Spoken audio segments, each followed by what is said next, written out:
Oh, biscuits.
The North American house hippo is found throughout Canada and the eastern United States.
Hello, friends.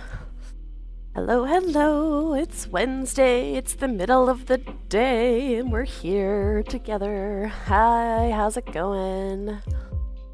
Lovely to see you all. Lovely, lovely, lovely. Oh dear. Hey, hey, what's May say? May says, hey.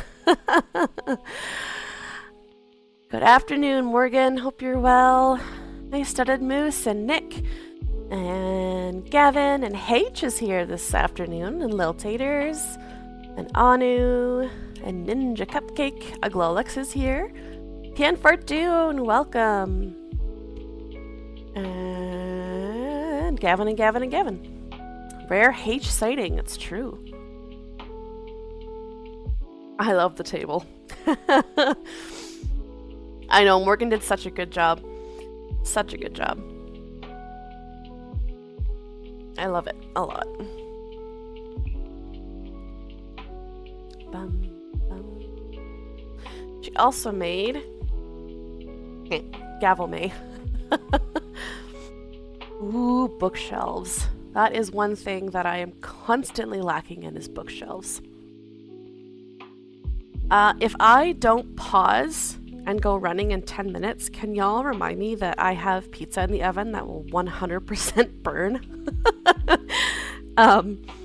Setting a timer right now, but just in case if like in 10 minutes I'm not like, hang on guys, that means I burnt my lunch. So, I don't have a great grand plan for today, but there are some interesting reactions to all of the stuff that happened on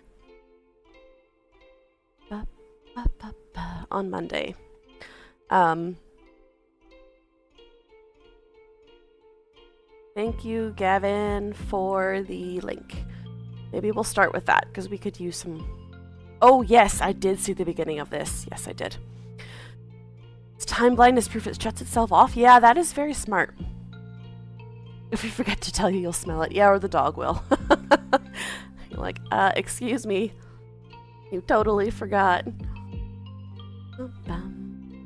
I want to check one more thing, and then we'll start. Bum, bum, bum, bum, bum, bum, bum, bum, bum.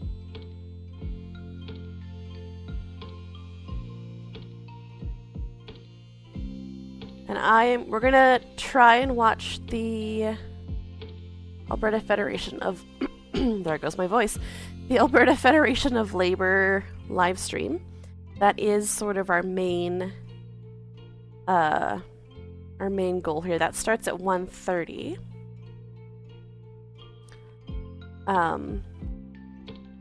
AB Labor Federation. Sammy greets me and instantly goes to town on one of the plants. Hello, you're here, but you were gone, so let me show you how much I missed you. It's very sweet.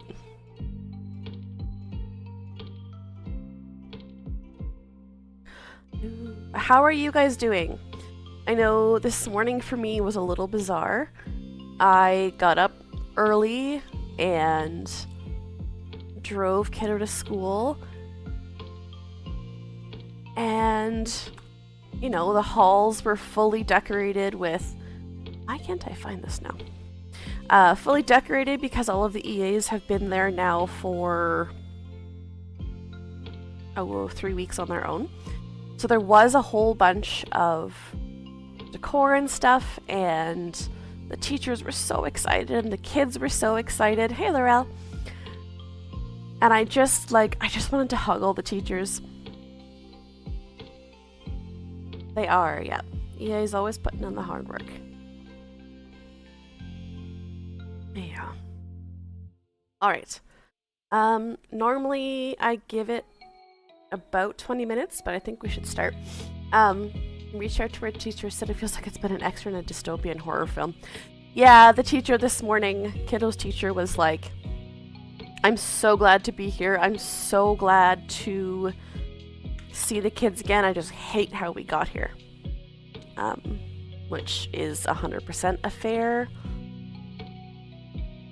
thing to feel, to be quite honest. Yeah. I'm hoping I can get the AB fed on YouTube. So that's the last thing I'm looking for, and then we will start looking at some stuff.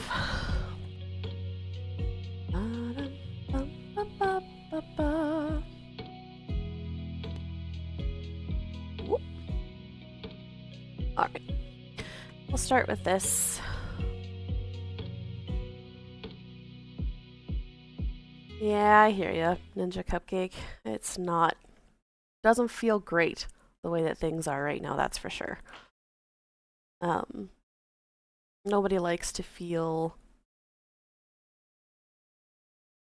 like their government is just targeting them continuously. And right now, their target is the teachers, but that's not going to be a forever thing. This is the video that the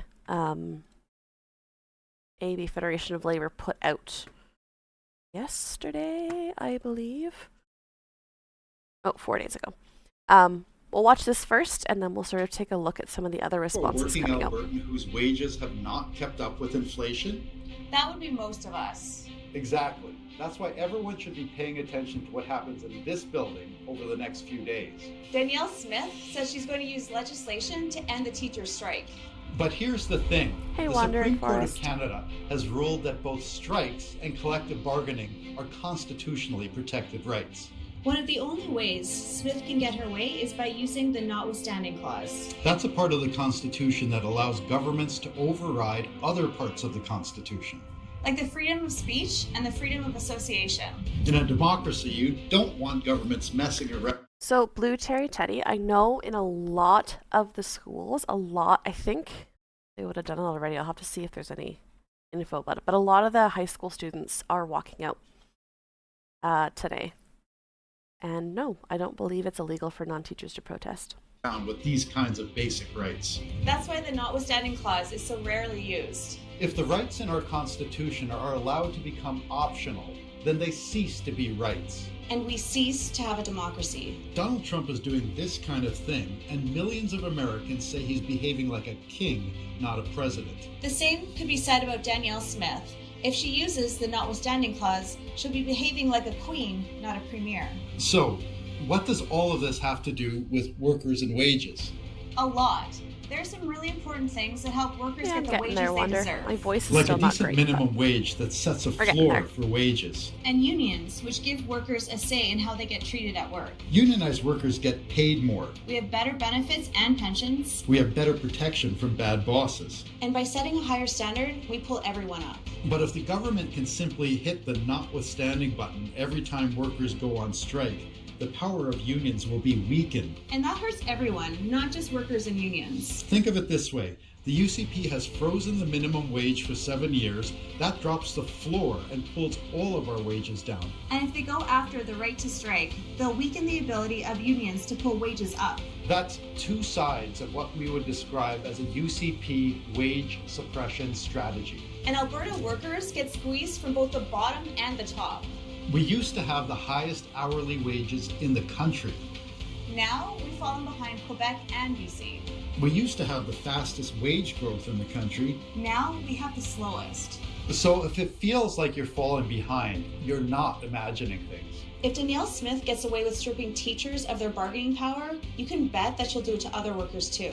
We'll all pay the price with lower wages and a lower standard of living. So what do we do about it? In a word, resist. We need you to join the resistance.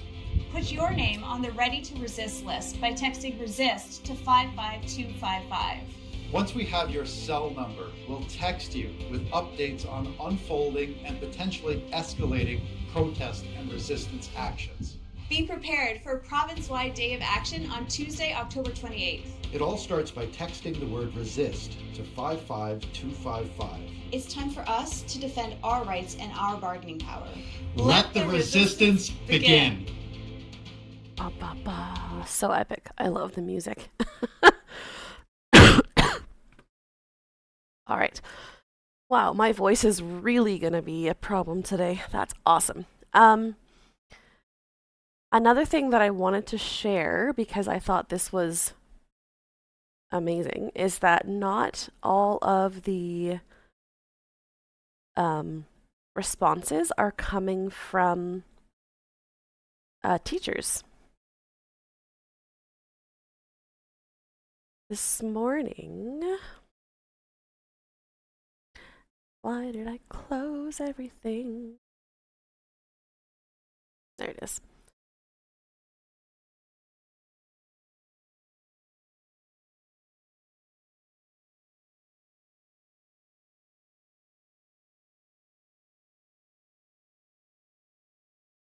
Yes, Nitty is great.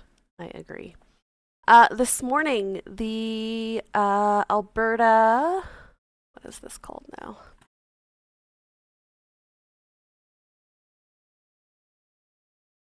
Alberta Medical Association released this morning to Minister Nicolaitis.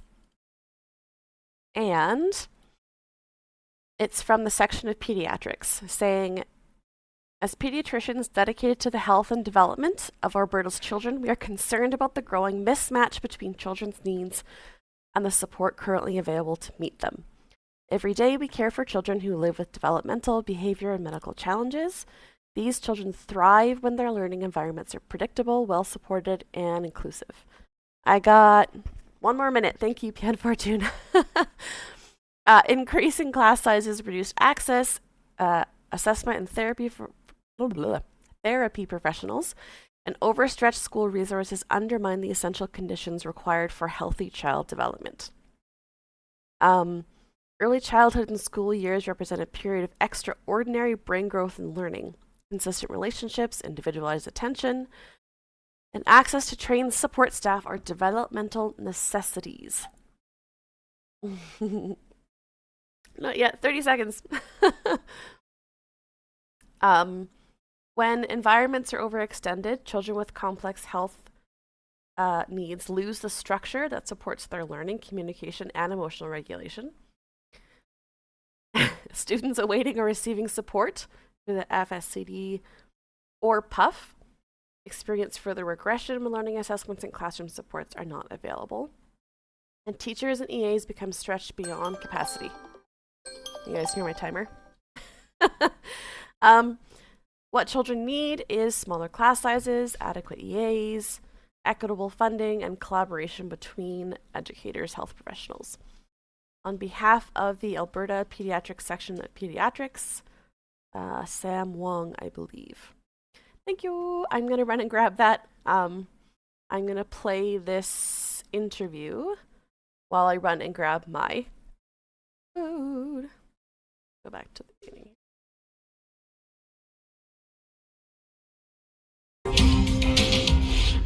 Oh, that's loud.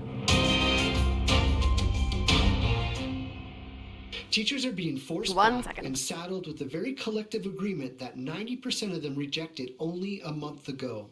An agreement, they said, loudly and clearly, that does not meet their needs, their students' needs, their classrooms, or for their profession. By invoking the notwithstanding clause, this government has done more than silence teachers and school leaders. It has silenced democracy itself. They did something we've seen a lot from them.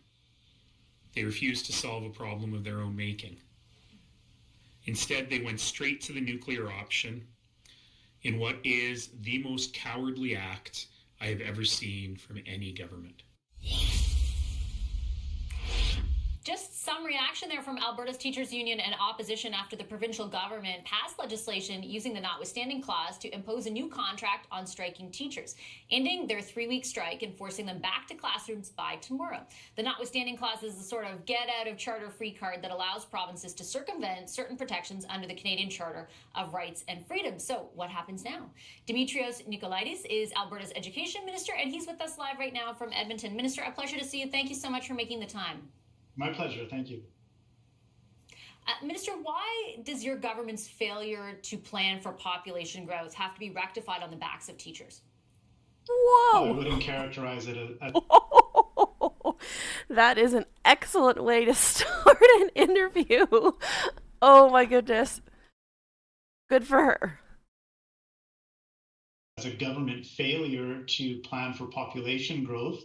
In 2023, our school divisions were working to close classrooms and close student spaces because our enrollment levels were simply not there. This was a province-wide issue, not simply a government challenge, but something that all of our school divisions were experiencing. Did he say in 2023 all the schools were closing classrooms? No. However, receive a historic amount of new Canadians flooding into the province that I know has put pressure on many other provinces. I know Premier Eby in British Columbia has recently talked about the significant challenges that his province has faced due to unchecked immigration. There it is. There's the racism. And so we are working as hard as we can, though, to build new schools, invest more in our education system to help contend with this incredible surge in population growth that we've seen. And just to put it into context, 2023 was the highest level of population increase that we've ever seen in our province's history. And so we're working as aggressively as we can, and we still have a lot more work to do, but we're tackling the issue head on. The reason that I characterize it as a failure to plan is because I can think back to a time when your party was still in power under a previous premier. Oh, it's very a campaign was launched, for example, to increase net migration from other provinces. I can think back to January 2024 when Premier Smith, not Premier Kenney, said, let's have an aggressive target to double our population. People are going to want to come here and we have to embrace them. And we want to build this place out. My understanding is there's 91,000 new students in the system over the last 5 to 6 years. Only now is your government promising to build new capacity for them. Why is that the teacher's problem and not yours?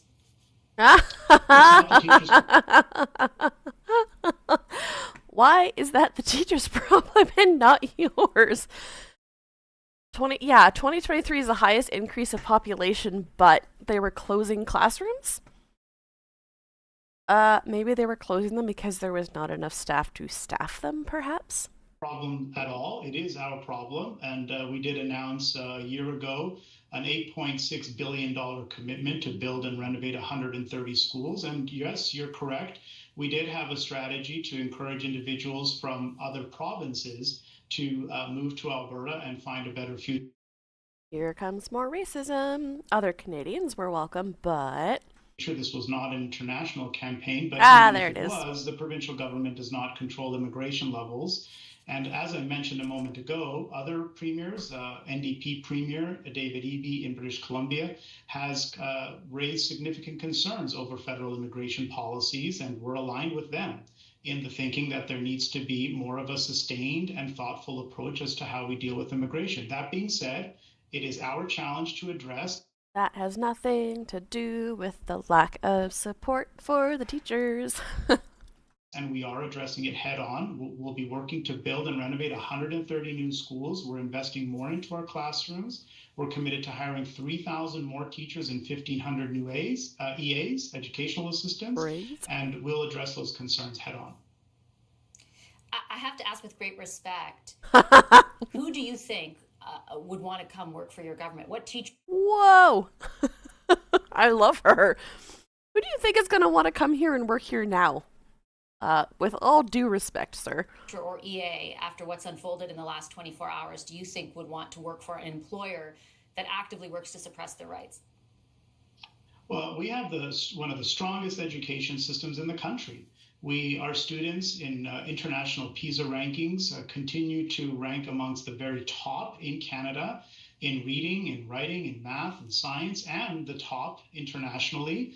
We have a very strong education system. In addition, after our teachers receive the 17% increase that has been provided to them as part of the settlement, It's not a 17% increase. It's up to a 17% increase, but good try. Will be the highest paid, have the highest take-home pay in Western Canada. So we are not just competitive, but leading the pack in so many regard and so many respects. And I think that's something that's quite enticing to many professionals. Minister, again, with great respect, I take your point on the level of compensation, but I'm sure you understand from the teachers that you oversee that wasn't all that they cared about. You have essentially introduced, through using the notwithstanding clause, the ability for the government to override a teacher's right to strike. They feel, and they have conveyed this on multiple occasions, disrespected by your government. I ask again, what teacher would want, with great respect, to come work for you? I hate that there's no emotion here. That was one of the things that bothered me the most watching the legislation on Monday, was just it's like talking to a blank wall. I don't know this, and we can look it up. I don't know if he has kids or had to this morning drop his kids off and look at the teachers in the face. But I hope he did. I hope that there's teachers standing outside of his office every day and he has to look at them. I know there was lots of teachers in the legislature on Monday as well. Well, as I mentioned, I think I provided some detail to that answer a moment ago. That being said, our teachers have been on strike for over 3 weeks, and we're not coming closer together in our positions. The latest proposal from the union leadership moved us $2 billion further apart. We then subsequently invited the Alberta Teachers Association to enhanced third-party mediation to help us resolve our differences, to help us bridge the divide and find a path forward. They outright refused to participate in enhanced mediation. So we don't have any other option here. Excuse me, sir, why is it that they refused? Was it maybe because the offer was exactly the same and you refused to address the two things that they wanted you to address? Saying you're going to bargain with someone, but being like, okay, you want some more bread and you want me to give you money. That's great. I'll give you some flour and some water. That doesn't make you bread. Thanks, Saltators. I'll keep an eye on it. Our students have been out of school for 3 weeks. There are clear studies that demonstrate that such closures and prolonged outages will negatively impact, it's not a question of if, but will negatively impact students academically, socially, and psychologically. As Minister of Education and Childcare, I cannot allow a circumstance to continue that hurts the well-being of children and our students. And so students must return to the classroom as quickly as possible. That's why our government has implemented this measure. Unfortunately, after 18 months of bargaining, we were moving further away, and a refusal to participate in mediation, we had very limited options left. And look, I definitely, Minister, I'm a mom. I get what you're saying about kids not being... It's so many other options. Like literally all of the options in school, and the desire of parents to want to see their kids back in school, the detrimental impact of not being in the classroom. But I will challenge you on the merits of the argument that you had no other choice. I looked on your website that details what is available if the government is in a situation. This is from your government's own website. There are two mechanisms, one that has been used before, one that hasn't, the Disputes Inquiry Board, which would have allowed through a ministerial order, you didn't even need to be in the legislature, a minister to suspend the strike for at least 30 days, introduce a third party. It can be binding and not binding. Then there's the possibility of the Public Emergency Tribunal, which hasn't been used but could have been used again, that would have avoided introducing the notwithstanding clause and forcing a contract on teachers for a number of years. Why did you go to that option when you did have other options available? I love that she's not letting him go out of this. I love it. Well, we carefully weighed all of the options, and you mentioned Dispute Inquiry Board, but you mentioned as well a 30-day period associated to that. So we could have had students return to class for 30 days and be back out on strike and out of the school again. And so further disruption is not in our students' best interest. It's not in the interest of any. Oh, that was a slip of the tongue. Further instruction is not in the... Oh, man. Yes, but you would have had kids in school for 30 days. And you have no idea what could have been done in those 30 days. Child. And so we did look carefully at all of the options and, of course, weighed the pros and cons. And guided by what's best for students, we firmly believed that this was the right approach to ensure students return and remain in class where they belong, where they need to be. It's not just for their academic and social and emotional well-being, but of course, students from disadvantaged backgrounds. Also, when people look slightly to the side, he's not looking dead on. Or students who have other complex needs are not receiving the support that they need. For a student in kindergarten or grade 1 who has a complex need and requires the support of an EA or an occupational therapist, they're being pushed further and further behind. Every day this strike continues. We cannot allow that circumstance to continue. Students must return to their classroom, and I'm very happy that they'll be returning tomorrow. Blech. All right. I did find the live stream on a place where I'm not going to dox myself. So I'm going to play it here. If the words are hard. If the sound quality isn't great, then we'll switch back over. This is the Alberta Federation of Labour press conference in response to Bill 2.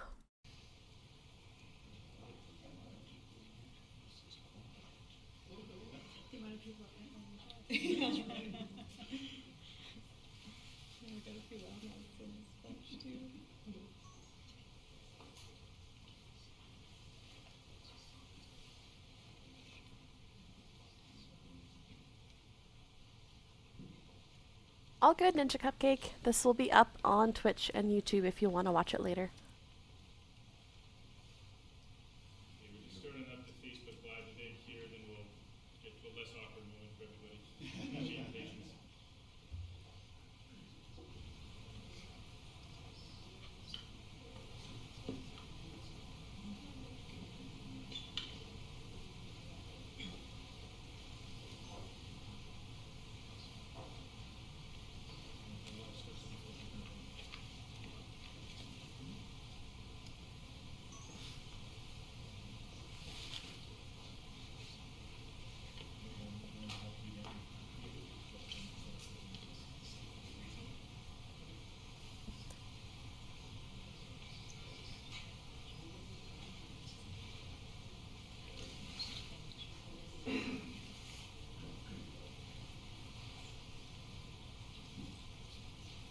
Looks like, other than their own Facebook page, Global is the only one covering this. Zuckerberg find out that we were having a press conference? Right. Yeah.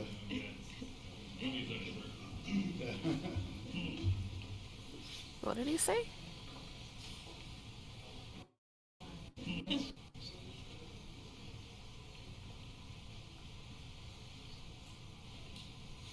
Did Mark Zuckerberg find out that we were having a press conference? Did Mark Zuckerberg find out we were having a press conference?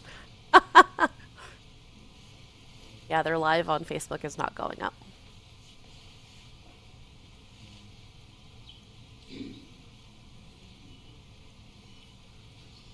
That's funny.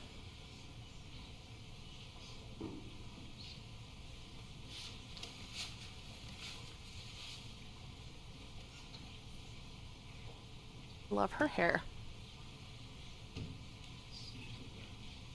That is some good hair. Thanks for your patience, everyone. Good things take time. Good things take time.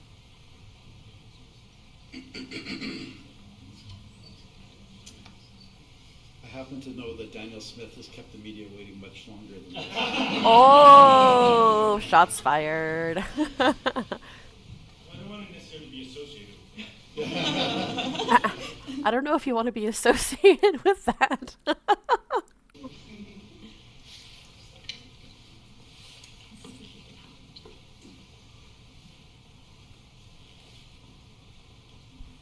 Yeah, I'm gonna try and eat a little bit of pizza while we're waiting, so I'm still here. I just need to eat lunch.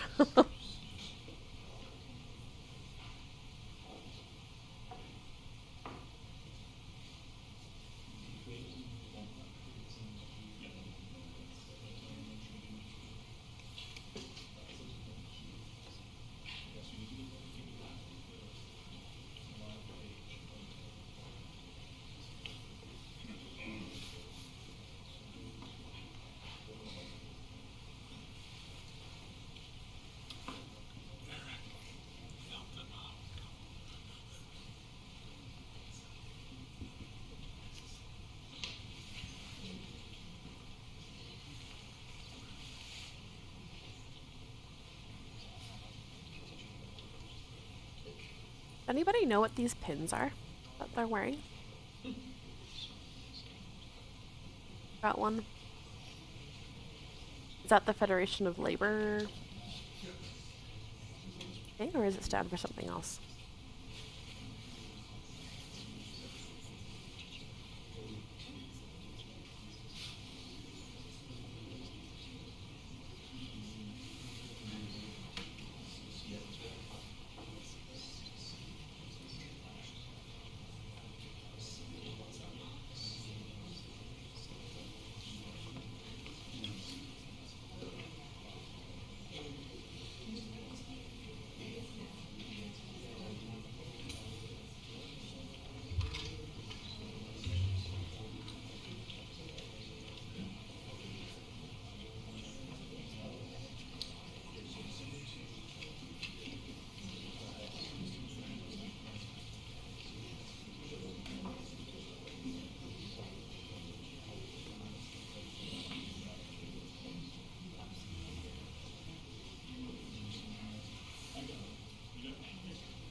Oh man. I feel bad for them. It's so awkward to stand up in front of a whole bunch of people and just be like, "Okay, now." You're just building anticipation. Wait. Yes, it's your sensors. Next week. Yeah.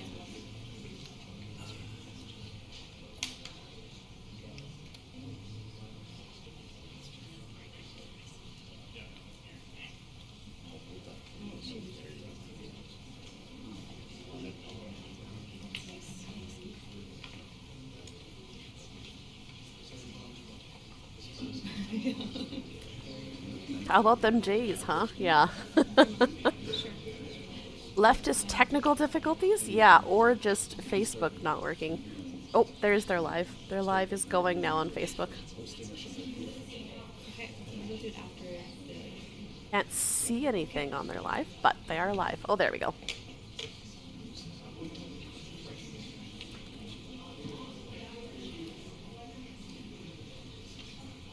Should I say we're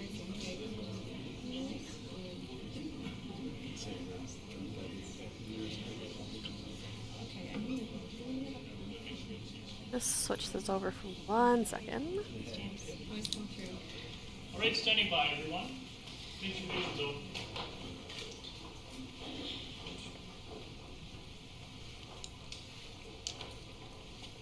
Just so y'all know, Good afternoon. this is... Thank you for joining us for Labor's response to Bill 2. I want to start by saying a big thank you to Ironworkers Local 720 for hosting us in their beautiful hall. My name is Corey Longo. My pronouns are she, her, and I'm the Secretary-Treasurer of the Alberta Federation of Labor. Today we are joined on stage by leaders of the Common Front, both the Solidarity Pact and also the Common Front Core, as well as leaders from the Alberta Federation of Labor Executive Committee. Today we will have 2 speakers, and then we will open it up to media for questions.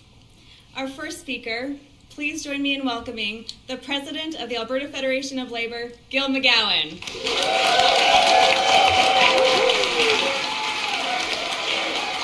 Yeah, I know. The fact that they're having it there is a good sign. It's very loud.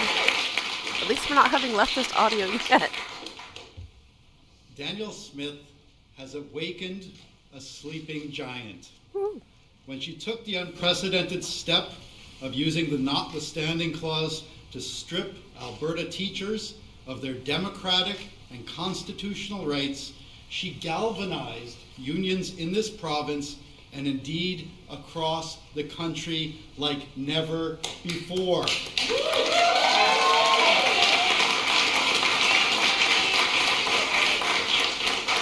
She has given us clarity. I'm going to switch over to the Facebook Live only because they have closed captions on there. So give me 1 second. Of our province. For the sake of bargaining right, she has given us clarity. She has provided us with a rallying cry. She has now, and we now have one common purpose, and that purpose is to topple this government. Whoa. Okay.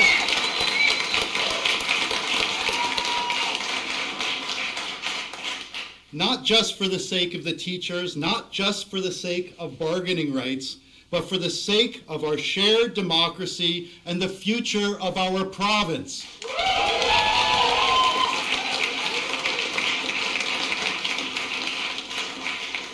Today, as a labor movement, we are committing to work with any and all of our fellow Albertans who agree with us that our rights, our democracy, and our Canadian way of life will not be safe until we make Daniel Smith a radio host again.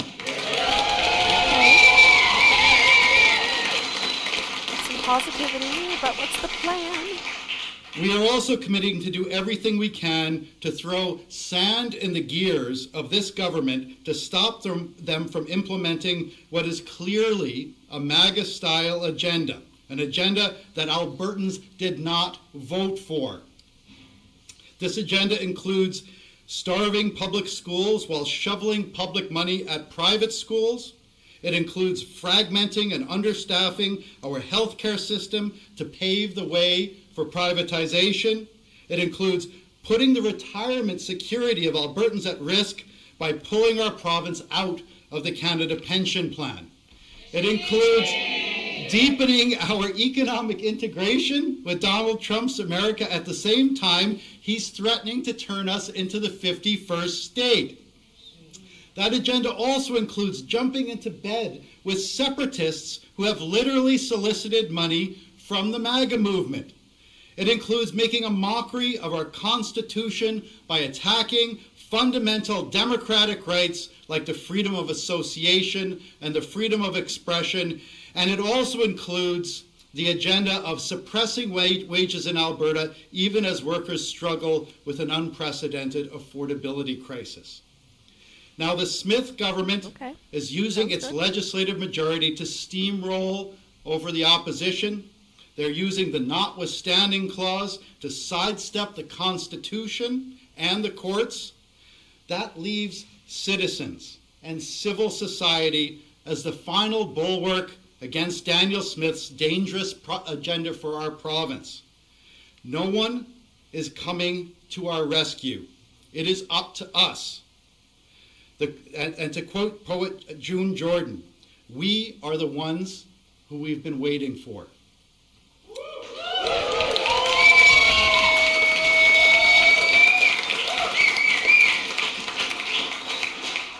In this fight, unions have a special responsibility. We are one of the only institutions in Canadian civil society with the resources, the people, and the organization necessary to stand up to political bullies. So today, I'm committing on behalf of the Alberta Labour Movement that we will embrace that responsibility. Okay.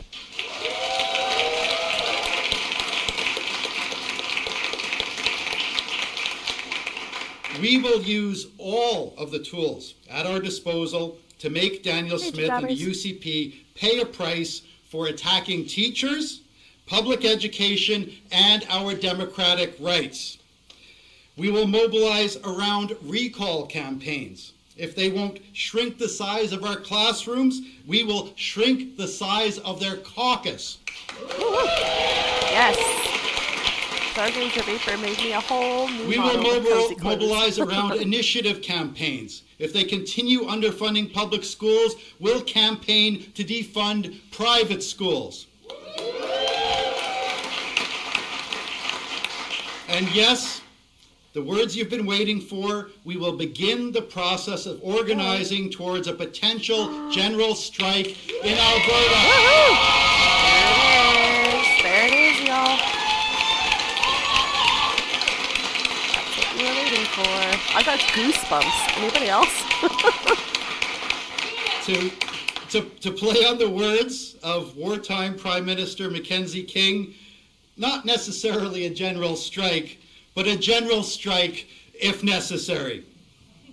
To give you a sense of the mood of workers in this province right now, I'd like to turn your attention to our province's largest private sector union, the United Food and Commercial Workers Local 401.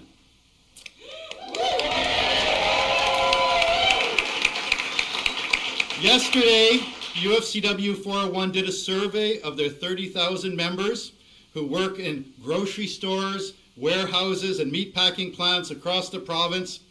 And this is what they found. 90% of those members said they support the teachers unequivocally. Oh, that's amazing. Oh, guys, I have major goosebumps. This is so cool. 78% of those members said that they would support a general strike. And 69% of those members said they'd be willing to personally go on strike and participate in a general strike. So that is the sentiment that I'm hearing from union leaders, union activists, and individual workers across this province. Alberta workers are fed up. They're fed up with wages that haven't kept up with inflation. They're fed up with empty rhetoric from politicians who promise action on the affordability crisis but offer no real action. They're fed up with a system that is clearly and increasingly rigged against them. And now they're fed up with a government that is using its legislative power to silence workers and stop them from standing up for themselves. Because that's what's happening with this government. It's what. Quick question. Is this Jason Schilling? You guys think it looks a lot like him? They are really doing with their back to work legislation and the use of the notwithstanding clause. They are using the heavy hand of the state to stop workers from banding together and standing up for themselves. The teachers didn't walk out on their students, they stood up for their students. Hell yes. Hell yes. And what we're saying today is that workers should have the power to stand up for themselves, for each other, and the things that they believe in. This government wants to take that power, our fundamental power, the power of collective action. They want to take that power away from us. And we're here today to say they are not going to get away with that. And we are going to find ways to take our power back.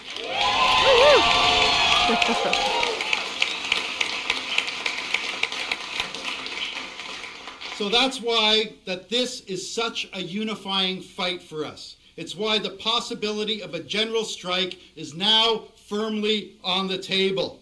We are not going to pull the pin today, so you can relax, but we are going to start the journey. There are 24 unions affiliated with the Alberta Federation of Labour, representing 175 working people in this province, 175,000 working people in this province. Our federation is also part of a bigger coalition of unions called the Common Front. And together with them, we represent more than 350,000 working Albertans. All of those unions are signatories to what we call the Solidarity Pact, in which we commit to support each other in the event of an attack from governments or employers. Solidarity. We are going to make the Solidarity Pact mean something. Hell yes. Over the coming weeks and months, every one of the Common Front unions will begin the process of talking to their members about our new priority, which is to protect our rights and our democracy by toppling this government. Oof.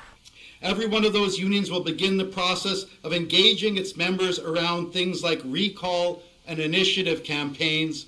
And yes, every one of those unions will begin the process of talking to their members about the possibility of a general strike. In the labor movement, we've all been inspired by an activist and author named Jane McAlevey, who sadly died of cancer last year. But when it comes to organizing, especially when it comes to organizing major actions like a general strike, she famously said, "There are no shortcuts." There are no shortcuts to a general strike in Alberta, but as of today, we are on the path to that destination. Heck yes.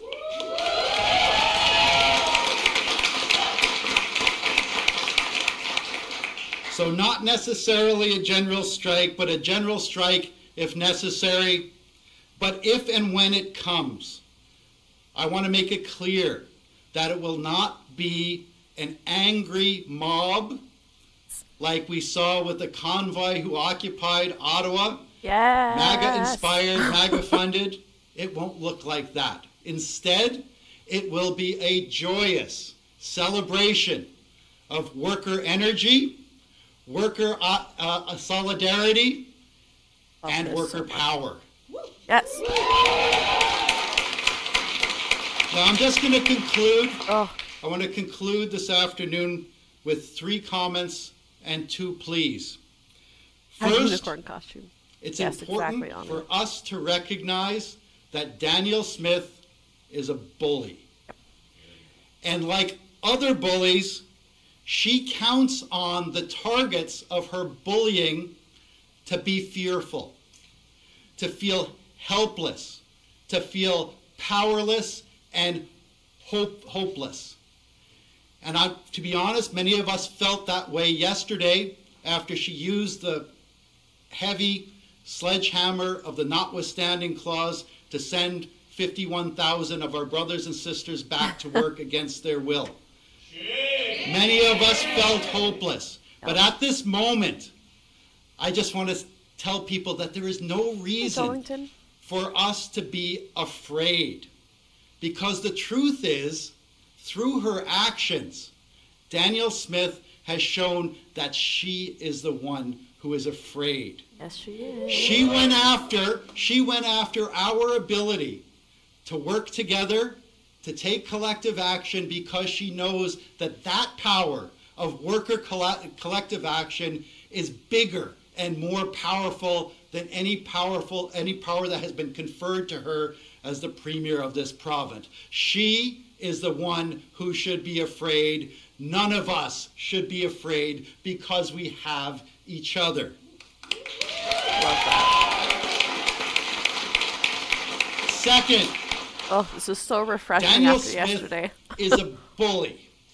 And like other bullies, she counts on the illusion of power and strength. But I want to remind everyone in this room that Danielle Smith is not strong. Danielle Smith is not powerful. In fact, she is weak and her power is weakening. We see it in the polls in response to the teachers' strike. Absolutely. Her support is falling in unprecedented ways. We even see it in her own caucus. There is no provincial government in this province where the premier has been forced to make so many members of her caucus cabinet ministers. Why has she done that? Because she's afraid of her own caucus and she's buying them off. And she's also weak because she's propped up by a tiny base, which is a tiny fraction of our population, including separatists and MAGA supporters. They're small in the population, they're big in her party, and she's not catering to the majority of Albertans. She's catering to that tiny base. She is weak. She is not strong. Third, I just want to highlight the one word that we all need to keep in our minds at this time, and that word is hope. Hope has been on display for us even over the past 24 hours. We saw the hope that will carry us forward embodied in the students who pledged to walk out of school tomorrow when teachers are forced back to work. And that student protest is going to happen across the province. That is an indication of the hope that will carry us forward. In addition, think about the crowds that gathered to support the teachers in front of the legislature last week near the end of their strike, and then 3 weeks ago at the beginning. Record numbers of teachers, parents, students, and supporters gathered, not just in their thousands, but in their tens of thousands to support the teachers. That gives us hope. And then, and I just want to stress this point. Yesterday, while on the same day that the government was ordering 51,000 teachers back to work, there was another group of Albertans who, after more than 2 months of unprecedented citizen mobilization, tabled 450,000 signatures to tell Daniel Smith, don't you dare try to turn us into the 51st state. That's 550,000 of our fellow Albertans. Yes, it is. So keep this in mind as we enter the fight that we're entering into right now. We will not enter that fight alone. The UCP may have a majority in the legislature, but they do not represent a majority in this province. Those are our friends, those are our allies, and so as we prepare to participate in things like recall campaigns, initiative campaigns, and begin those discussions to build an unprecedented general strike in this province, remember, we are not alone. We have allies, we have friends, and we will win. Hell yeah.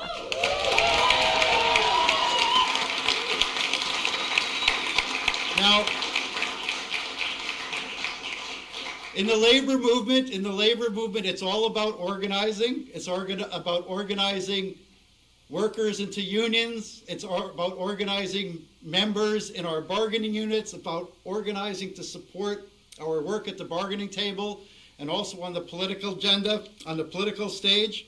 So I'm going to end today with 2 important organizing pleas. None of this is going to be possible without our real strength, which is our members and other working people in this province. So I'm going to ask on behalf of the Federation and of Labour on the Common Front for everyone watching to do 2 things. First, we recognize that letters and petitions are not enough. This is a time for real resistance, and we are building a resistance. So if you want to be part of that resistance, and we would argue that you need to be part of that resistance, then we need your name and we need your contact information. So if you haven't already done so, please pick up your phone and text the word resist to 55255. That's the word resist to 55255. When you get there, we want you to follow a link to join what we call the Ready to Resist list. In the past 4 days, nearly 30,000 people have joined the Ready to Resist list. In the coming days, probably within 1 day or 2, everyone who signs up to the Ready Resist list will get a survey. And one of the questions will be, are you prepared to support and or participate in a general strike? Okay, so please, 555-255, text the word resist, join the Ready to Resist list, and be prepared to support that, to participate in the survey about the general strike. Finally, when it comes to changing the world, or at least our small corner of it, it's not enough to say what you're against. Yeah, of it's course also it does, important to say what you're for. And so, as I said, if and when we have a general strike, it won't be just a general strike against this government and their agenda. It will be a general strike in support of something else. And that something else is what we're calling the worker agenda. This is something that has been developed from the floor of our convention by our members, and we're going to send the message that if political parties want the support of working people, they have to earn it. And so next week, on behalf of the Federation of Labour, Corey and I are going to be unveiling the worker agenda. And the worker agenda will have our ideas, and I would even say our demands, on things like wages, affordability, jobs in the economy, public services, and democratic rights. And that's going to be part of our political protests that could build to a general strike. So we won't just be striking against something, we will striking and protesting in celebration and support of an agenda that is actually a worker agenda. Imagine if we could have not a MAGA agenda, not a UCP agenda, but a worker agenda for this province. Laurel, one of the ways is to share this live and to share this text line with other people. That's the kind of thing that will guarantee our future and guarantee our democratic rights, and it starts here today. So thanks very much. Stay tuned. Yes. Yeah, they probably do on here, right? Thank you so much, Gil. It's my pleasure to welcome the next speaker. She is the president of the Canadian Labour Congress, Bea Brusk.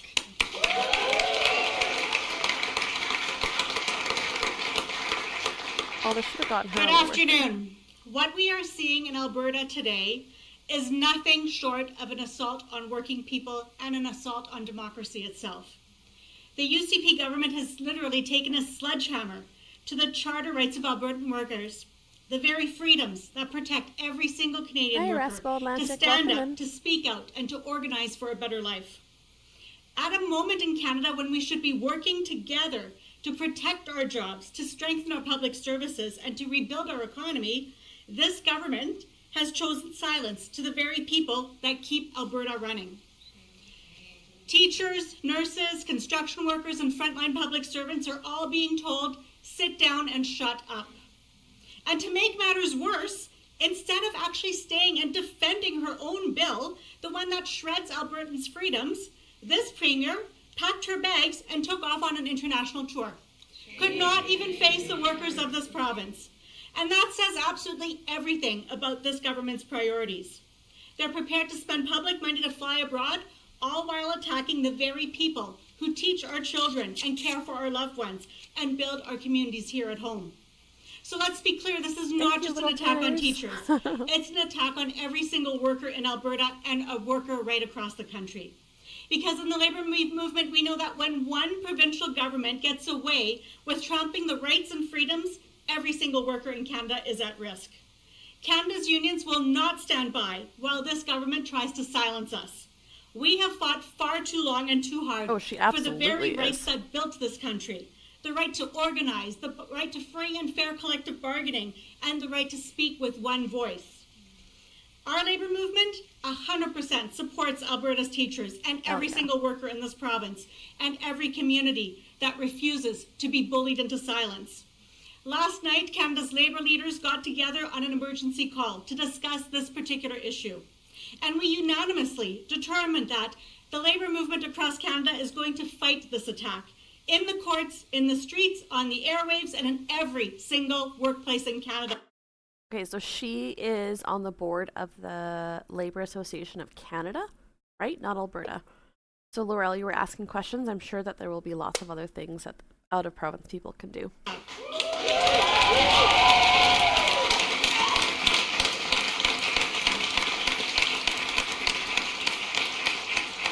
This is a provocation that will not go unanswered, because in the labour movement we know that an injury to one is an injury to all. Danielle Smith will not get away with attacking the hard-won freedom to associate, the freedom to fair and free collective bargaining, and the freedoms of Albertans to actually organize, to speak with one voice. Thank you.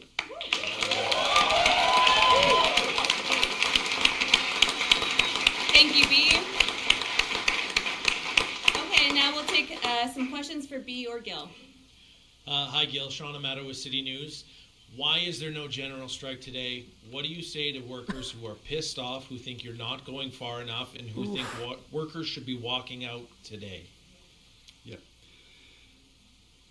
When it comes to organizing, everyone who's been involved in an organizing effort understands that organizing takes time.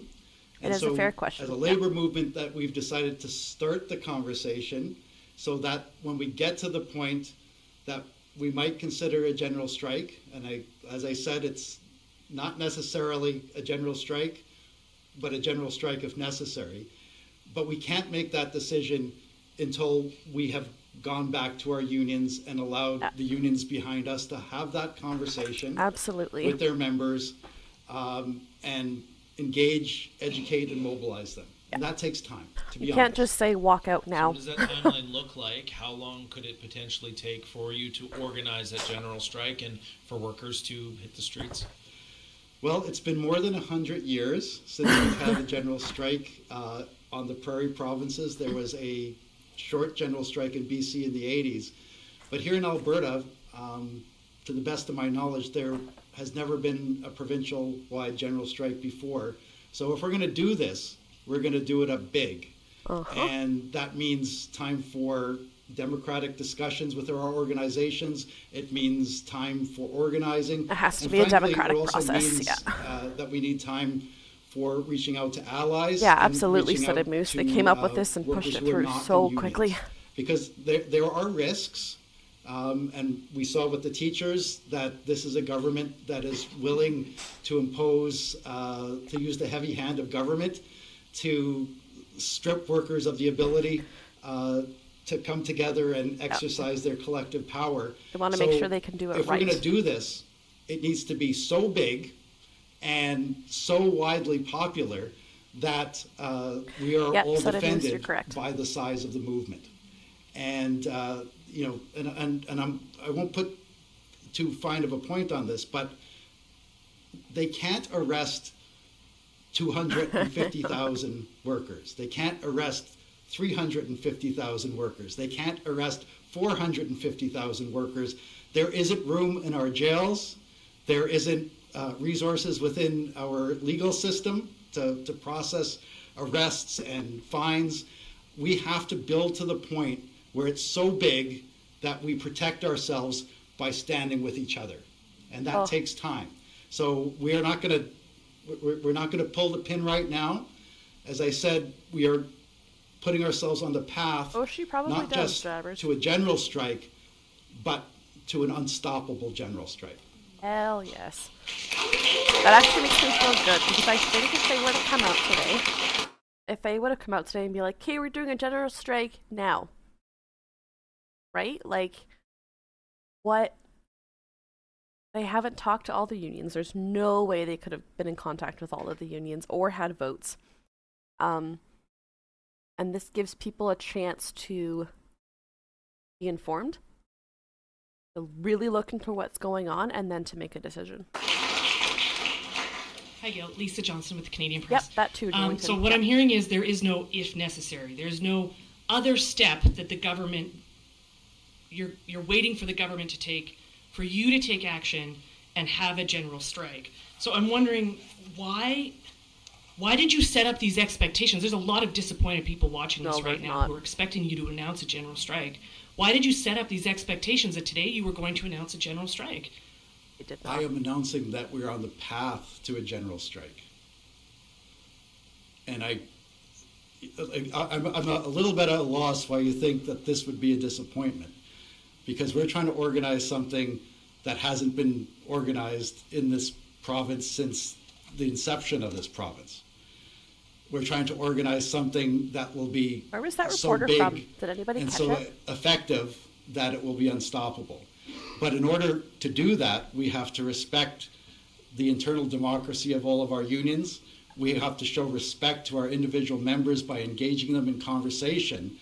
And we make a living on organizing. That's what we do. We organize workers into unions. The Canadian Press, we I thought so. organize members around collective bargaining.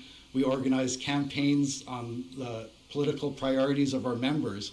And because we organize for a living, we're realistic about what's necessary. So we make no apologies for saying that we're starting a campaign to organize a resistance. And that resistance will be felt on multiple fronts, and we will take advantage of all the tools that are available to us. So for example, we will take advantage of the options for recall campaigns, initiative campaigns, and yes, those are already going. We have made a commitment as a labor movement to start conversations with our members, with the public, with potential allies, with non-union workers about the possibility for a general strike in this province, which would be unprecedented. And to tell you the truth, also as an organizer, I will say that the process of preparing for something big like a general strike in some ways is even more important than the general strike itself, because it provides a platform and a forum for us to have conversations with working people about their concerns, about affordability, about wage stagnation, about the loss of important rights like the democratic right to association, collective action. Those things are all at risk right now. And so it's important for us not just to have a day of protest, even if that protest is big and shuts down the province. In some ways, what's even more important for us is to have the conversations about the need for that protest. Yeah, that's the right answer. It would feel really good to do something today. So I take your point right now. Essentially, you need to do some more organizing. You need to coalesce before you can call a general strike. If there is no general strike that is called, and forgive me for being the devil's advocate here, but if there is no general strike in this province in response to the notwithstanding clause, should Albertans, should your political opponents assume that this labor movement in Alberta is too fragmented to do one? Does this look like a fragmented labor movement? Like this, these are we're not convoyers. What you see behind me is just a fraction of the leadership of this province. Okay, so we've built something new in this province. We already had an umbrella under the Alberta Federation of Labour that included representation for most unions in this province, but in the last year and a half, we've built something even bigger, which we call the Common Front. So this is unprecedented. Like the size and the coordination and the cooperation between unions is unprecedented. And what we're announcing today is that the Common Front, which had been created to support each other at the bargaining table, is now making a commitment they just want to support each other in transforming the conversations in this province. And that transformation may culminate in a general strike, but I want to stress that if and when it does, that general strike, that unprecedented political protest, won't just be an angry mob shaking their fists at the sky. That will be a joyful political protest that comes after thousands and thousands of working Albertans have found their power and had meaningful conversations about what workers need to make this a better province in terms of wages and affordability and public services. Because together, through those conversations, and once again I'll stress, the process of preparing for the general strike in many ways will be more transformative and more politically powerful than whatever 1 day or 2 days of action comes at the end of it. So this is a commitment not just to have protest.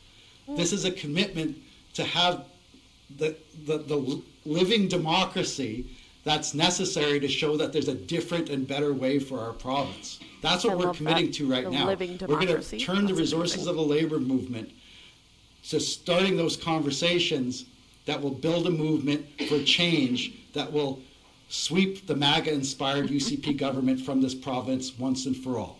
Hell yeah. Love it.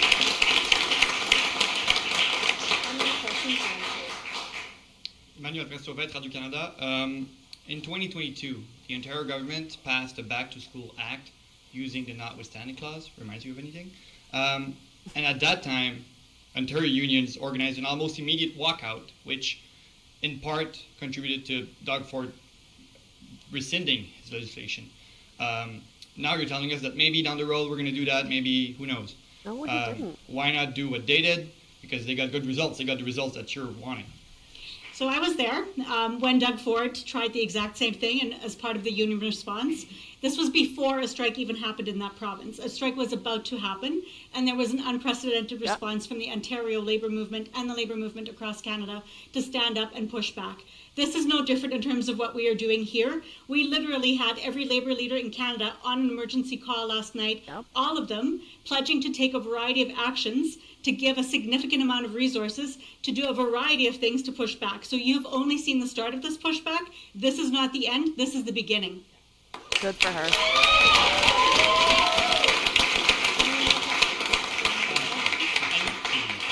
You were talking about do you want to answer or no? Okay. Yeah.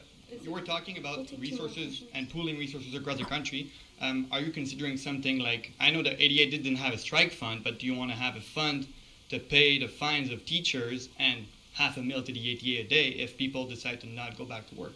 Listen, the ATA makes its decision democratically because we in the labour movement believe in democracy. So let's start there. We believe in democracy and actually putting in things for a vote.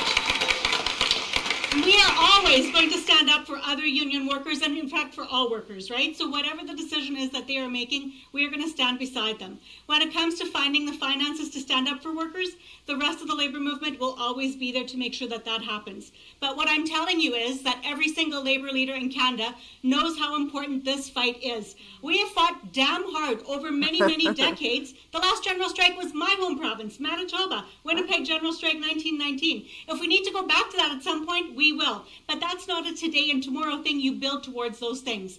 The labour movement is going to stand strong to absolutely make sure that we push back in every single way on this notwithstanding clause business. It is absolutely deplorable. The fight that workers have to actually get better in their workplace is to withdraw their labour. That is the tool that workers have. And if you take that away from us, we know we have nothing. So we are going to go down swinging on this issue. Woo! Good for her.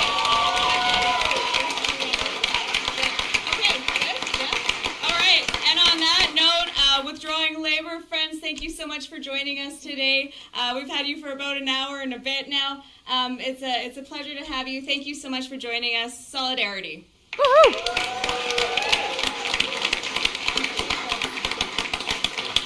Okay.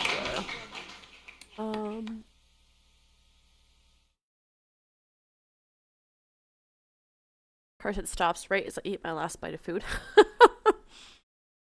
Well, that was amazing.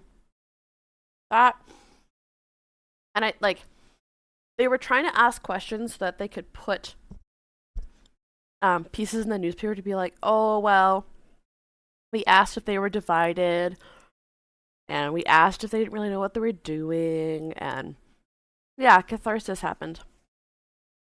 Yeah, that was definitely a very good, okay.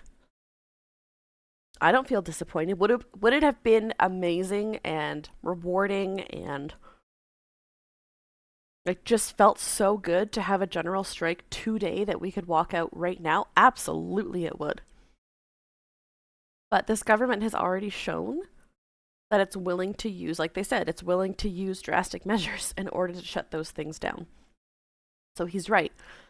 And she's right. If we actually want meaningful, long-acting change, they need to do it right. And that's going to take time. And that's not going to be easy. And they're going to have to contact a whole lot of people. But you can't just say, I don't know what the number of workers in a union is in Alberta, but let's say the 500,000. You can't just say to 500,000 people, okay, you're now protesting or on a general strike. Have a nice day.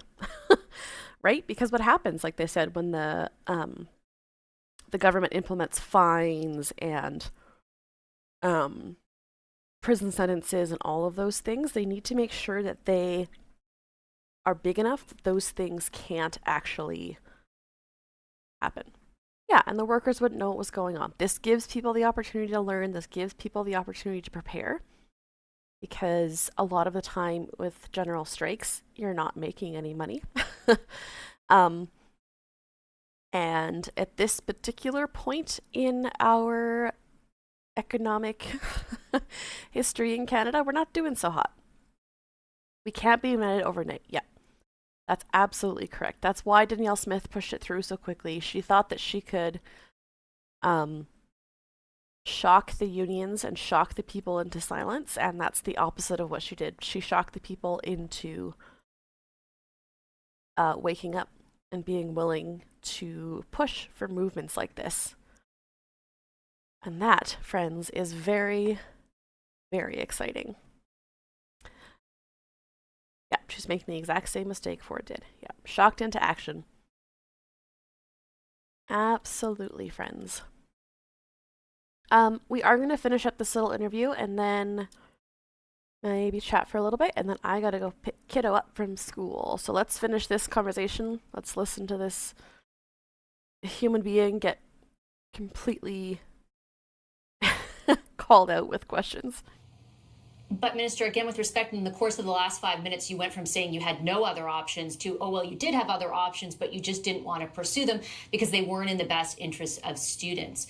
Are you sure you're doing what's in the best interest more largely of Albertans here? Did you really care most about students, or did you want to just bust this union? The number one priority is and always will be the best interest of our students. As I've mentioned, there are So there's a couple of signs, you know, when people are lying. It's the head tilt and more blinking and not being able to look. I mean, he can't look her in the eyes technically, but number of different studies that demonstrate the significant harm that is caused to students by prolonged strikes. We cannot allow that circumstance. He's also talking down to her so strongly, and it's making me so angry. To continue, and I She's mentioned not letting that it happen, there but were his those tone other is tools which we evaluated, aggravating. but they were not viable options for us to consider, given the fact that the union had rejected mediation, given that their last proposal put us $2 billion further apart.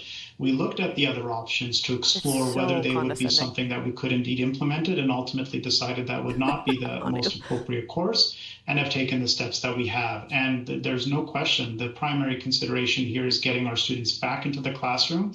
That is the number one priority and is paramount to everything else. What's your message to teachers, though, who go into that classroom tomorrow? What about their interests? Feeling dejected, feeling like their rights have been stripped, feeling as though you don't have respect for their profession. Do you think that creates the best environment for students?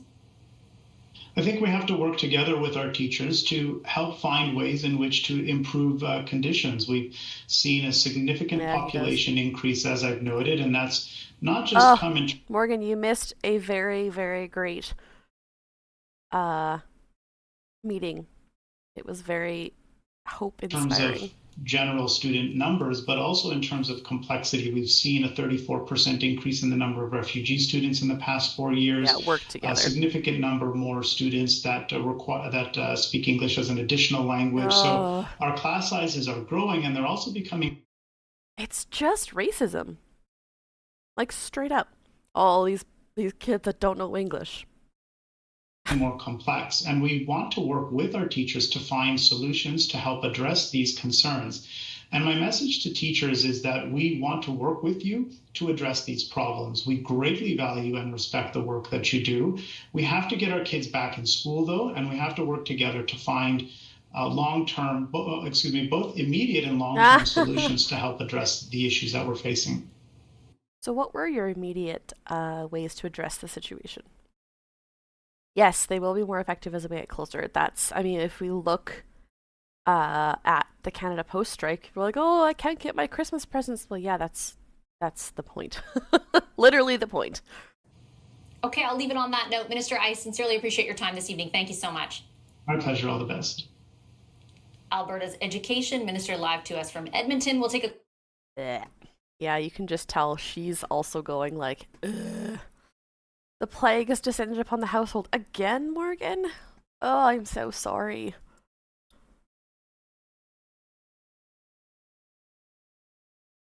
Okay, that is good.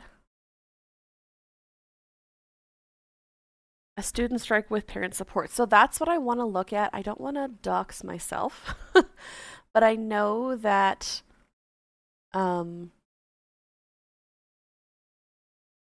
there were definitely walkouts in my city. What's the group called? What's happening?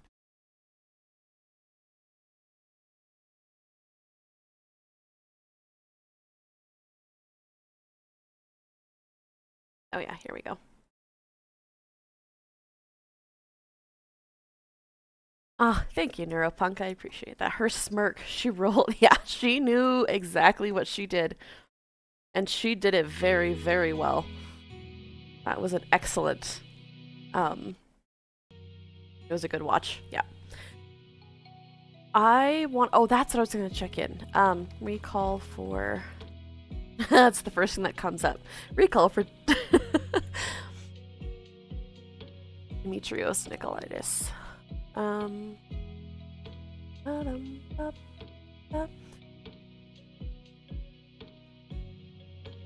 No worries, Saltators. I'm going to be wrapping up here in the next couple minutes, but for those who are asking what sorts of things they can do, if you are in the Calgary Bow riding, there is a recall. I respectfully request the recall of Demetrios Nicolaitis, Alberta's Minister of Education, and MLA for Calgary Bow. His record demonstrates a clear failure to support public education. He prioritizes privatization, committing to increase charter private school funding from $42 million to $561 million by 2027. The charter schools is unmatched, and public education faces all of the overcrowding, inappropriate curricula, inadequate resources, and insufficient funding. Furthermore, Mr. Nicolaitis continues to dismiss Alberta's role in promoting fossil fuel disinformation across schools. His actions render him unfit to lead Alberta's education. Or Calgary Bow. So if you are in that riding, there is that it needs 16,006 valid physical signatures by January 21st.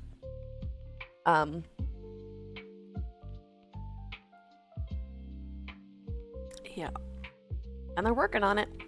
They need to collect signatures from 40% of the electorate in their district. Because they... the province changed the threshold for this to 60% of the vote to 40% and extended the timeline. And I bet they didn't think that that was going to be used against them. Yeah.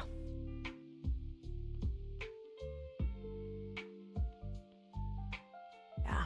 I'm just looking, like, if you go into any of the Reddits or Facebook groups for different Alberta cities, these students are organizing all kinds of stuff, and it is... Oh, biscuits. It is such a cool thing to see. As someone who used to teach in a junior high school, man, the kids are going to be okay. They really, really are. I love to see it. All right, friends. Is there message? Oh, yes. Let's look at that for a second. Because that was... Oh, that made me angry. I want to show you something really... Whoa, that's loud. Sec. Gavin, you forwarded the TikTok. Do you have the link for it somewhere? Because I would like to show that. It's just easier if I have the actual link. Oh,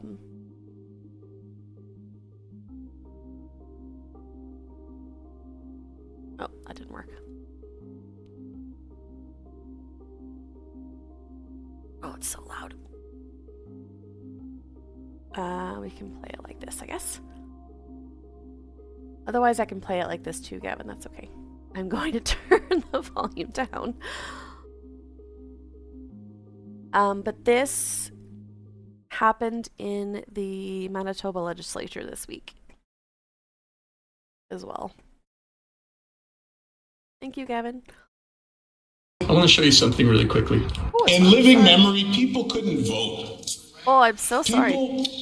I'm so sorry. That is heckin' loud. Let's turn that way down. I want to show you something really quickly. In living memory, people couldn't vote.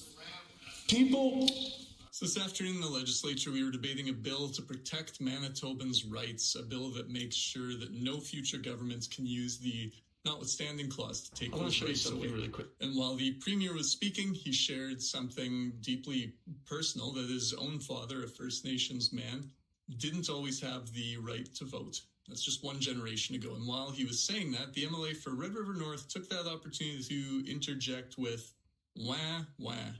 Let that sink in. The First Nations Premier in Canada talking about his family's lived experience of being denied basic rights, and the response from across the aisle was childish mockery. And this is the same MLA who was found guilty of an ethics breach, fined $10,000 for breaking the Caretaker Convention, and today chose to double down on disrespect inside the chamber. Yeah, it's absolutely disgusting behavior, flat out. And we can disagree on ideas all day. That's absolutely an important part of democracy. But mocking someone for speaking about their father being denied the right to vote, it absolutely crosses a line. This bill is about making sure that rights can't be taken away again, not by any government, not ever. And moments like this show exactly why that protection matters, because when you still have people in positions of power who treat the history of Indigenous disenfranchisement like a joke, you realize the work of protecting rights is nowhere near finished. I want the permanent record of this assembly to show that when I was talking about the fact that my father was not allowed to vote in this country, the member for Red River North said in a sarcastic voice, wah, wah. Yikes. Yikes. That is... Oh, that makes me so angry. I was looking up to see if I could find a longer clip of what happened there, but the interwebs, that's the Conservatives, unfortunately. Yeah, Bob Canoe has done so many amazing things over the years. He is definitely a person to watch. The person that they were talking about, look here, is Wharton. And this is the conflict of interest fines he was bringing up. Former Manitoba Premier Heather Stephenson has paid an $18,000 fine for violating the province's conflict of interest law, following a legislative vote earlier this month that sanctioned 3 progressive Conservatives for their actions related to a silica sand mine project. Speaker of the House confirmed that she paid her fine, and Progressive Conservative MLA Jeff Wharton paid his $10,000 penalty 2 days ago. Yeah. This is the name, MLA Jeff Wharton. We thought it would be appropriate to mock Wab Canoe's father in the middle of Parliament. It's disgusting. Oh no, it's the NDP for sure. All the NDP.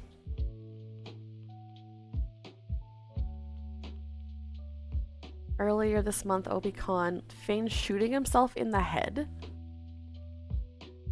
Oy. You know, Pim asked me this yesterday, and it's something that I've not considered, but we should watch more of the provincial question periods. Because I feel like we are missing out on some super great content, and also some super great information and news. Did I want this? There we go.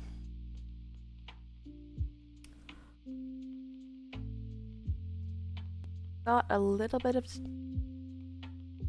of time.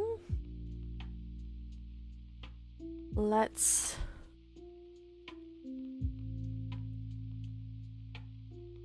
oh, here we go.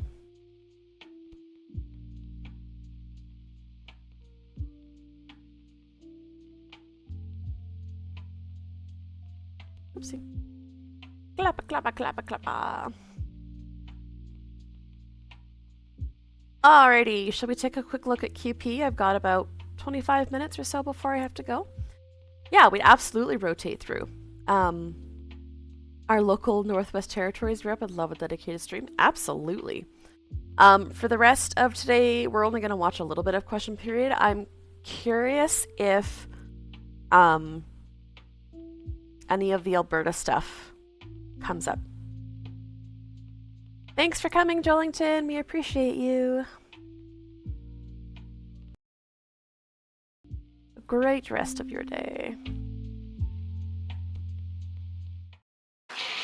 Oral questions, questions orales, the Honourable Leader of the Opposition.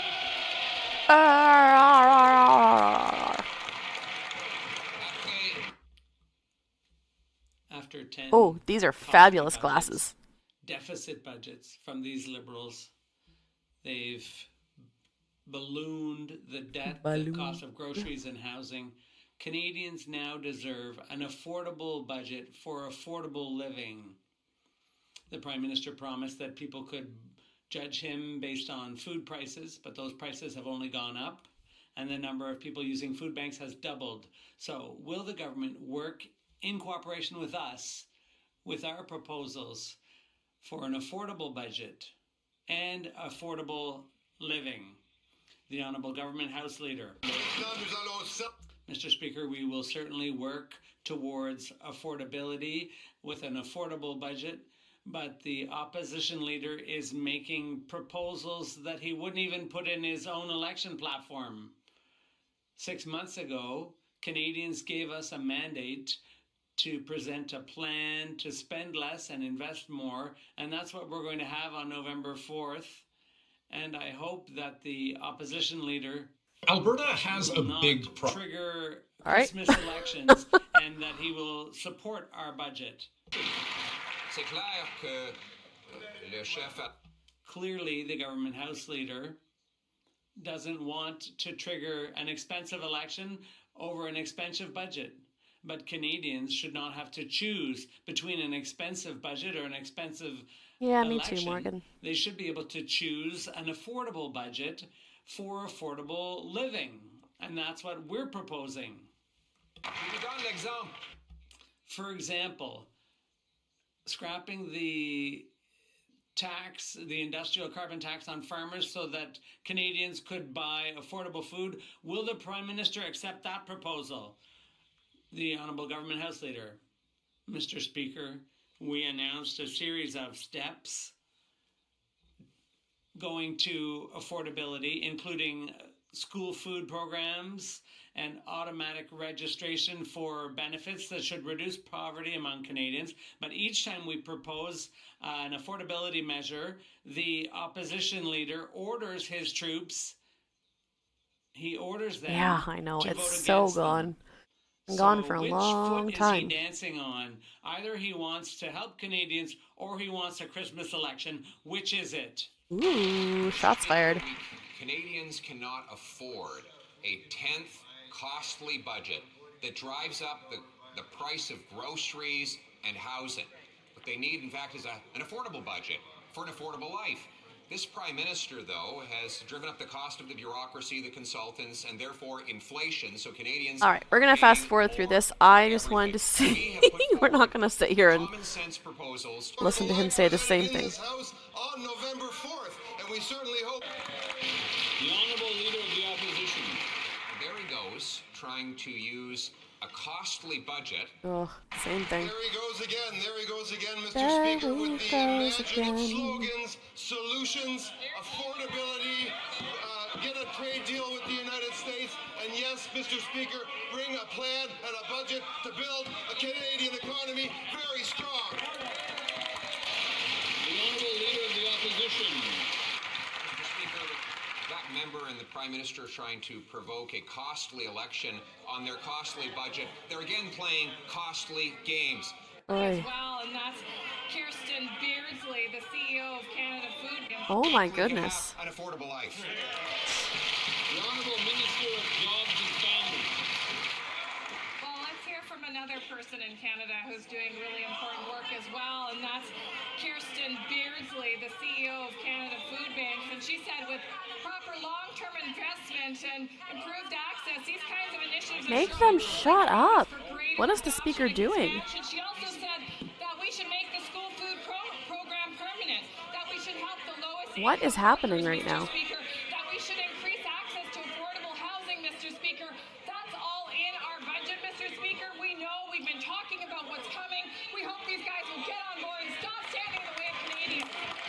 speaker fell asleep. Seriously, though. And it's going to be silent. These liberal programs do Yep. not feed children, they feed bureaucracy, consultants, Blah, blah, blah, blah, lobbyists, blah. and insiders. We know that. The opposition, but he isn't negotiating. He himself says so. He doesn't call it negotiations. No, clearly we need Rick McIver to go into the federal He question says that period. The opposition's demands in terms of principles are out of the question. In short, he's willing to talk, but not negotiate. He'll talk, he'll chat, he'll discuss, but that's it. So does he want this budget to pass, or is he trying to trigger a Christmas election? The Honourable Government House Leader. Monsieur le Président. Mr. Speaker, I always enjoy discussing with my counterparts and members on all sides of the House. Obviously, she should speak to her colleague from Gaspésie, les Îles de la Madeleine, or from Saguenay-Lac-Saint-Jean. I've had very interesting discussions about some very important projects in their ridings. Maybe she has some, and I'd be pleased to dialogue, discuss, negotiate, whatever you want to call it, with her and their leader as well. I know. If we had an election right now Member for at Christmas, Saint-Jean. it would be awful. The Liberals simply don't want to negotiate for us to support their budget. They don't want to invest in healthcare. They don't want to correct the injustice in old age pensions. It is kind of a pointless back and forth. Like, this just is $1 billion, the first billion in the budget to a solve whole bunch of grown-ups yelling at each other with no... focused on real tax cuts, cutting taxes for 22 million Canadians, cutting the GST for the party today because they've opposed all of these cost savings Rah, measures. rah, rah, rah. Bureaucracy. Okay, that's enough for me. Oh my goodness, y'all. That stuff never changes. You know, and these are the people, yeah, they keep repeating the same thing. And it's like, you know, the first couple questions usually are the ones that, where they bring up some new stuff, but that's clearly not happening.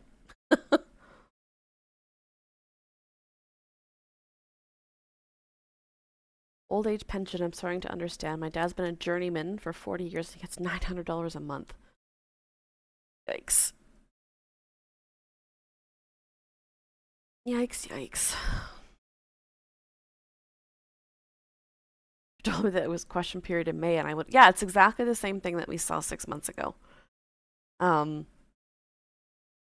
Like, oh my goodness.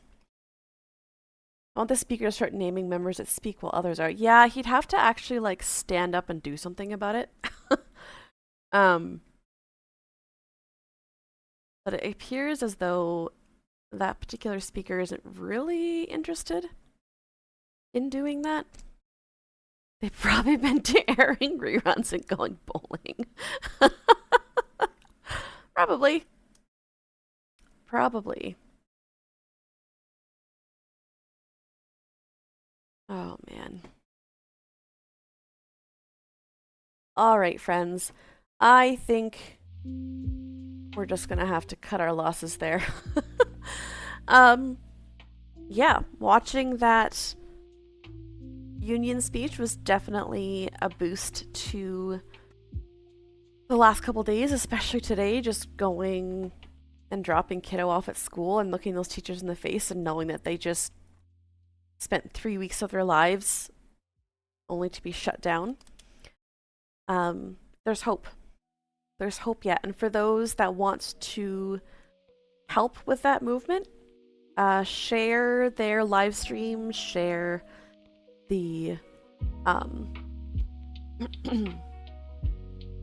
what's the word I'm looking for? The sign-up sheet. And the more names and numbers that they get on there, the more they can show that they have people that are willing to support. Yeah, key interest rates got cut. Yeah. I know, I'm looking at a couple different things that are happening today, but I'm also looking at the fact that I have to go in 15 minutes, and there's just certain things that I don't think we can dive into right now.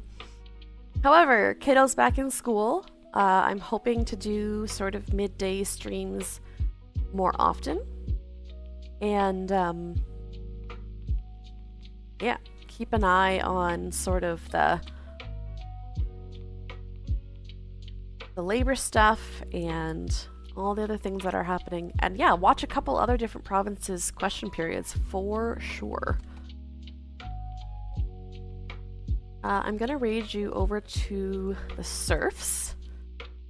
When you get there, the horrors will still be here. Yep. The North American house hippo is found throughout Canada and the eastern United States. Here is a message. If you can copy and paste that into the serfs chat, that would be very lovely. I would appreciate that greatly.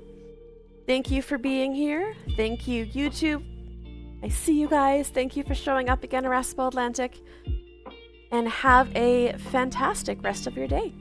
Bye-bye. Much love.